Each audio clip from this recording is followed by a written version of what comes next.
Bom dia, crianças, tudo bem com vocês? Espero que sim, né? Que estejam todos bem, estejam todos se cuidando. E nós estamos começando o mês de junho.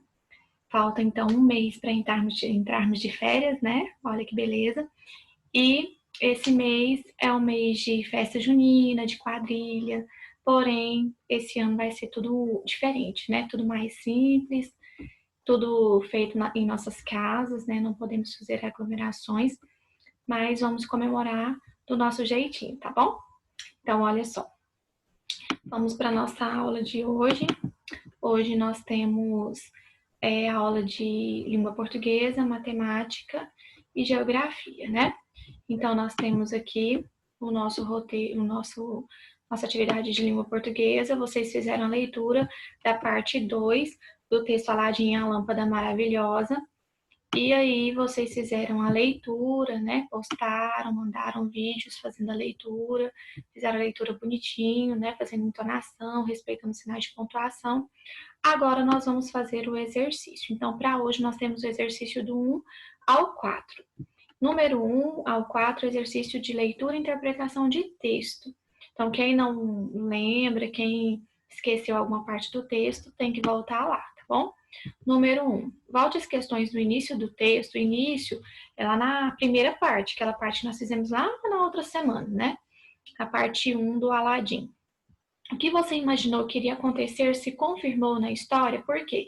Então, quando você começou a ler a história do Aladim lá na parte 1, o início, né, do nosso texto, do nosso conto, aquilo que você imaginou que ia acontecer quando chegasse ao final, aconteceu? Sim ou não e por quê, né? 2. Algum tempo depois de Aladim ter sido salvo pelo gênio da lâmpada, que fato novo e importante aconteceu na vida dele? Então, aqui nessa parte 2, acontece um outro fato muito importante na vida do Aladim. Ele conhece uma pessoa, não é? Uma pessoa que encantou ele. Quem é essa pessoa? Vocês vão falar aqui para mim em forma de frase o que foi que aconteceu, como que aconteceu, quem que ele conheceu. Mas, como é uma frase, então toda frase começa com letra maiúscula, viu? Não se esqueça. Esse fato novo incomodou o vizir, que queria que a princesa se casasse com o filho dele. Como o gênio ajudou Aladim a sair desse novo conflito?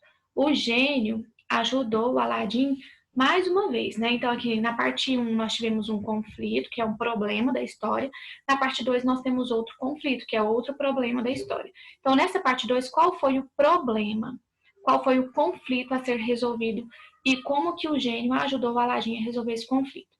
Então, vocês vão prestar bastante atenção, vão lá no texto, ver qual é o problema, né? O problema envolve lá a moça da história, né? A princesa. Então, vocês vão ler atentamente e responder. Número 4.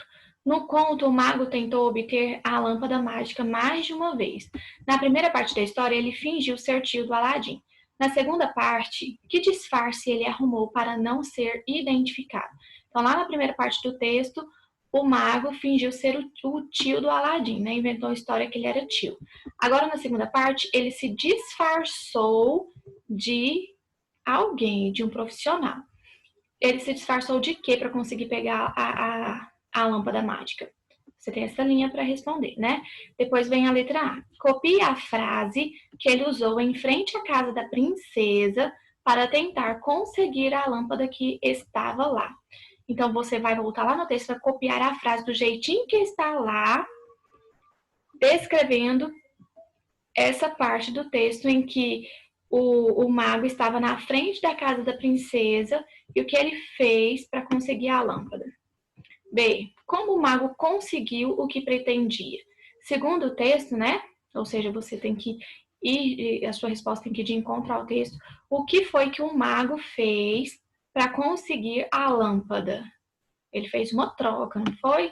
Mas você tem que descrever isso com detalhes. Você tem 2 linhas para responder. E a número 5, atividade para o próximo dia, né? Então, hoje é do 1 ao 4. Logo em seguida, nós temos atividade de matemática, introdução à divisão, porém, nós ainda usamos os conceitos da multiplicação, né? Porque é a inversão da divisão. Então, nós precisamos compreender esse cálculo inverso para conseguirmos entender a divisão. Então, prestem atenção. Número 3. A escola de Luísa arrecadou R$ 500 para comprar camisetas para o desfile de 42 alunos. Luísa viu os preços em uma vitrine. Então, a Luísa tem aqui camisetas que custam R$ 15, R$ 11, R$ 13 e R$ 8. E nós temos também aqui esses enfeites que custam R$ 4, né? Então, olha, presta atenção, ela tem R$ 500 e ela tem que comprar camisetas para 42 alunos, ou seja, 42 pessoas, né? Então, letra A, quais são os preços das camisetas que Luísa poderá comprar? Ela vai poder comprar camisetas que custam R$ 15, então o que você vai fazer? Você vai multiplicar 15 vezes 42. Vai ver se vai dar mais ou menos de R$ 500. Aí você vai para as camisetas de R$ 11. 11 vezes 42. Aí vai te dar um número. Esse número que você atingiu é mais ou menos de R$ 500. Depois você vai para R$ 13. 13 vezes 42 vai dar mais ou menos de R$ 500. E 8 vezes 42 vai dar mais ou menos de R$ 500. As respostas que vão dar menos de R$ 500 significa que o dinheiro que ela tem dá para comprar para 42 pessoas. Se a resposta der mais de R$ 500, quer dizer que essas camisetas não tem como a Luísa comprar, porque senão não vai dar para as 42 pessoas, certo? Então, aqui nós temos 4 camisetas. 2 dessas camisetas aqui, a Luísa poderá comprar, mas qual é o valor, né, que ela vai poder comprar? Vocês precisam fazer o cálculo. Letra B. Das camisetas que ela pode comprar, Luísa escolheu a mais cara, por ser de melhor qualidade. Prestem atenção, ela vai poder comprar 2 dessas camisetas. Vocês vão ter que encontrar fazendo os cálculos. Dentre essas camisetas, dentre essas 2 camisetas que estão aqui na letra A, tem uma que é mais barata e tem uma que é a mais cara. Ela escolheu ficar com a mais cara porque ela pensou que fosse de melhor qualidade, né? O tecido melhor, a costura melhor, enfim. Aí, o que aconteceu? Com o dinheiro que sobrou, mesmo ela comprando a mais cara entre as 2 que pode ser compradas, ainda sobrou um pouco de dinheiro. E aí ela resolveu comprar os distintivos, que são esses enfeites de colocar aqui, né? Ela pode comprar distintivos para todos os alunos, então você vai calcular de acordo com o dinheiro que sobrou, ou seja, você vai pegar R$ 500 menos o valor que ela gastou nas camisetas e vai ver quanto que sobrou de dinheiro para ela. Esse dinheiro que sobrou vai dar para comprar 42 distintivos desses, você sabe que eles custam R$ 4. Então, vocês vão ter que pegar o dinheiro e dividir por 4. Ou você faz 4 vezes 2, 4 vezes 3, 4 vezes 4, até você achar o número 42 ou mais próximo de 42 para você saber se ela vai poder comprar os distintivos para todos os alunos. A número 4. Uma escola tem um micro-ônibus para levar as crianças aos passeios. Em cada viagem vão 19 crianças. Hoje, ela deverá levar 75 crianças ao circo. Quantas viagens ele deverá fazer? Olha só, como que você vai fazer esse cálculo? Você vai repetir o número 19 até você chegar no 75 ou mais próximo de 75. Então, você vai fazer 19 mais 19 mais 19 mais 19. Quantas vezes forem necessárias até você chegar no 75?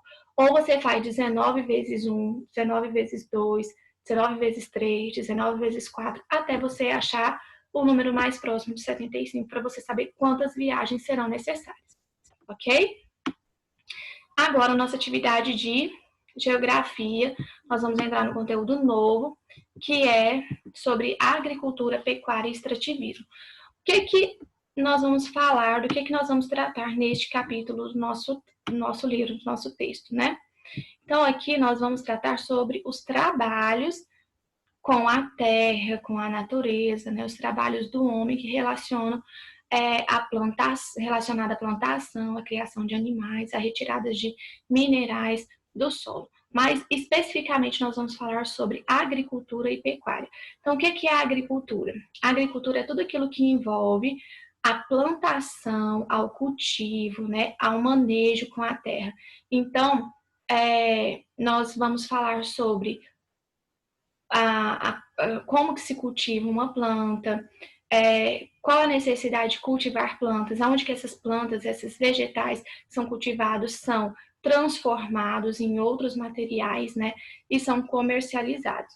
E nós vamos falar também sobre a pecuária. O que é a pecuária?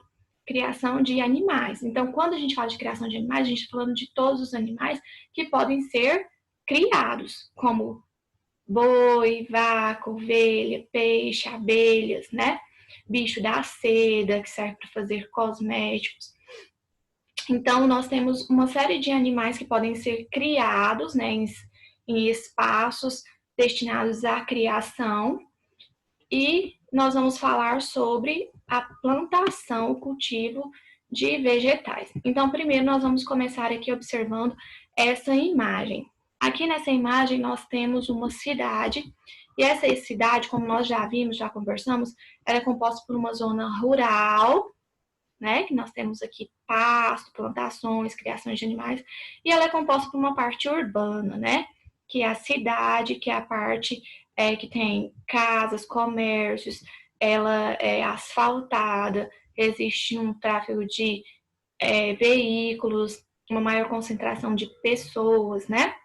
Então, nós vamos observar aqui, ó, que bem aqui no canto nós temos uma criação de animais, mas lá no canto, nessa outra parte, nós temos outra criação de animais, né? E aqui nós temos plantações. Nós vemos aqui que a terra está sendo arada, né? Aqui também nós temos um trator.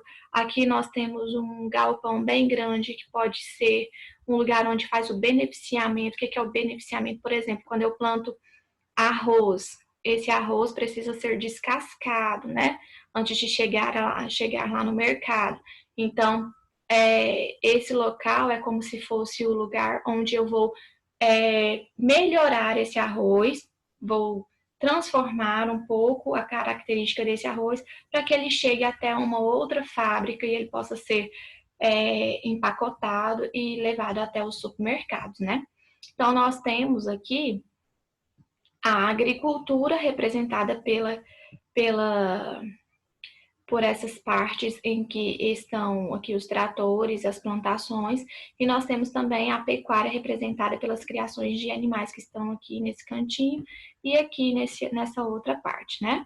Logo em seguida, nós temos aqui algumas questões que vocês vão responder no caderno, tá? Caderno de geografia. Entre os locais que se encontram no campo e quais se encontram na cidade. Então, olha só, entre os locais, quais se encontram no campo e quais se encontram na cidade. Então, nós temos o que no campo e o que na cidade. No campo, nós temos plantações, nós temos criação de animais, nós temos algum tipo de fábrica, né? As fábricas não estão apenas nas cidades. Na cidade, nós temos o quê? Nós temos veículos de passeio. Lá no campo, nós também temos veículos, mas veículos próprios para a agricultura ou para a pecuária, né? Nós temos fábricas, nós temos vários estabelecimentos comerciais. Na frente você pode ler o nome de cada um deles, né? O que são esses comércios. Que atividades profissionais podem ser realizadas em cada um desses locais de trabalho? Então, a pessoa que trabalha na fábrica, ela pode trabalhar em quê? Ela pode trabalhar na linha de montagem. A pessoa que trabalha na farmácia é o farmacêutico.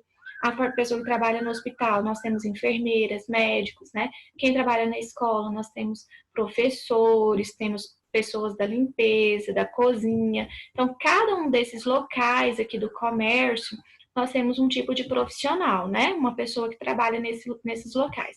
E quem é que trabalha lá no pasto ou lá na lavoura, né? Nós temos o pecuarista, nós temos o agricultor, que é quem planta, né? Então, nós temos os profissionais para cada tipo de local de trabalho. Quais ferramentas e máquinas usadas no campo você conhece? Então, lá no campo, né, no trabalho com os vegetais, com as plantações, com os animais, nós temos instrumentos de trabalho diferentes do que nós temos na cidade. Você conhece alguns desses instrumentos de trabalho? E aí você vai citar quais são esses instrumentos de trabalho. E na cidade, quais são os instrumentos de trabalho que você conhece na cidade? Na cidade você tem vários instrumentos, né, do cotidiano aí que vocês podem perceber que os pais de vocês usam, manuseiam no trabalho deles. Mas e lá no campo, você conhece algum? Então você tem que citar quais são as ferramentas e as máquinas de trabalho do campo e quais são as ferramentas e máquinas utilizadas no trabalho na cidade, tá? Nos dois. Na página seguinte, nós vamos falar sobre a agricultura e a pecuária. Nós temos aqui duas imagens, né, que vocês vão observar. Nós temos um texto. Então, nós vamos falar aqui sobre a agricultura e a pecuária, que eu já falei para vocês aqui na imagem anterior, né, o que é agricultura? É o plantio, né, o cultivo de plantas, tipo plantações de tomate, plantações de café, de cana-de-açúcar, de soja, de trigo, plantações de alface, né, de hortaliças, assim, como couves, alface, repolho e várias outros vegetais que nós temos aí, que nós usamos na nossa alimentação. Nós temos também a criação de animais, criação de vacas, de bois, né, que servem tanto para a retirada da carne, do leite, do couro. Nós temos criações de peixes, que servem também na alimentação. Nós temos criações de abelha, que servem para a produção de mel, né? Então, nós temos várias atividades aí relacionadas à agricultura e à pecuária. E essa agricultura e essa pecuária, elas podem ser destinadas à importação ou à exportação. Quando o país, por exemplo, o Brasil, ele produz e ele consome aqui mesmo, aqui dentro do nosso país, a gente fala que essa agricultura é para o nosso consumo, né? Agora, quando o país ele produz muito, né? Igual aqui em Goiás, né, há uma produção muito grande de carne bovina, essa produção ela pode ser exportada, ou seja, a gente pode vender para outros países, né? Então, outros países compram produtos produzidos no Brasil. Não só a carne, mas a soja, o trigo, né? O café, são produtos muito comercializados fora do Brasil. Nós temos também a agricultura de subsistência e comercial. Então, quando a gente produz, né, o agricultor ou pecuarista produz muito, ele tem uma produção muito grande ou na agricultura, na pecuária, ele faz essa produção para o comércio, ou seja, ele vai vender, ele vai mandar para as fábricas vão transformar esse produto em um outro produto, né? Ou seja, ele vai pegar a matéria-prima e transformar num produto derivado e vai comercializar, vai mandar para os comércios.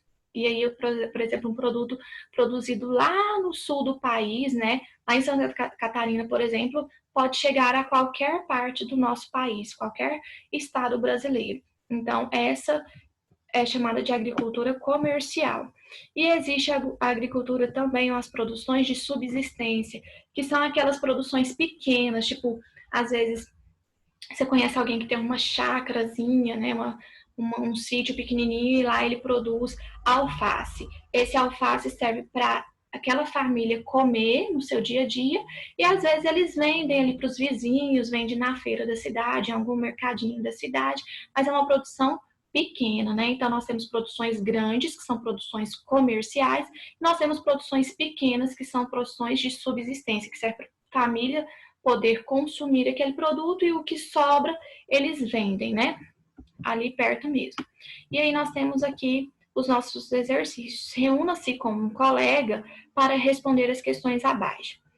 Citem um ou mais produtos obtidos de cada uma dessas matérias-primas de origem agropecuária. Então, nós temos a matéria-prima carne. Com a carne, nós podemos fazer o quê? Você vai escrever aqui, ó, nós podemos fazer linguiça, nós podemos fazer presunto, né? Nós podemos fazer o que mais? Com as frutas, a gente pode fazer o quê? A fruta, ela é a matéria-prima. Da onde ela foi retirada, ela vai ser transformada numa fábrica, numa indústria. Ela vai ser transformada em quê? Ela pode ser transformada em suco, em geleias, em compotas, né, em doces. A soja é o produto, a matéria-prima. A matéria-prima pode ser transformada em quê? Você vai colocar aqui em qual derivado que vem da matéria da soja. Tem óleo, né? Tem queijos feitos de soja. E o couro, né? O couro pode ser a matéria-prima de quê? De roupas, de sapatos, cintos, né? Então, tudo isso a gente pode fazer usando couro. Letra B. Quais dessas matérias-primas também são alimentos que podem ser consumidos sem ser transformados em outros produtos? Então, olha só, carne.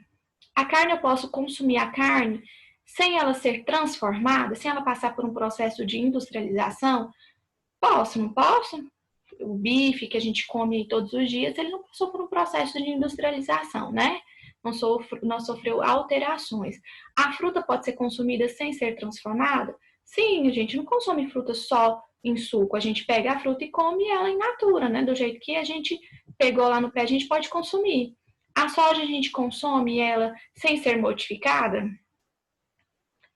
Raramente, né? Mas geralmente a gente transforma ela em alguma coisa, principalmente em óleo, né? A gente consome muito ela em forma de óleo de soja que a gente usa lá na cozinha para fazer as nossas refeições. O couro, você usa o couro sem ele ser transformado? Primeiro ele precisa passar por um processo, né? Senão a gente não consegue utilizar. Então, você vai colocar aqui quais são dessas quatro aqui, as matérias-primas que a gente consegue utilizar sem precisar transformar. A gente consegue transformar, utilizar elas da forma como elas estão, tá bom? Então, essa é a nossa atividade de hoje, tá bom?